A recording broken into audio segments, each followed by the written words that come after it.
Hey guys, Pastor Ben here, and we're going to be looking at what is a disciple. And the best place to start is with Jesus. As Jesus' followers, we want to be listening to what Jesus said, and so we're going to see how he describes what a disciple is. Well, we need a starting point in anything, and one of the best starting points is obviously when we're born.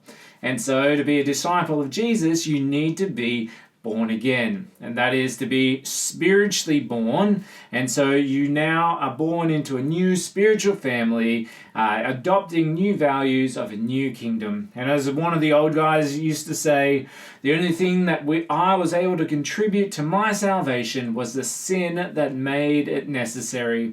And so when we look at how helpless we are at our birth and being born into the world, that's our starting point as well as disciples of Jesus when we are born again spiritually. And then the next part is to follow. A disciple of Jesus will follow him. And so as we look in Mark chapter 2 verse 14, you see that Jesus comes up to Levi and says, "Follow me." And what does Levi do? He drops his job, he follows after him. And so there's a great kids game. Simon says something and you need to follow and do what Simon does. I mean, it's not complicated, but for some reason we try again and again, or that reason is sin, to make things complicated. A disciple of Jesus will follow Jesus. And then number 3, love. One of the chief characteristics of the God we serve, of the God we follow, is his love.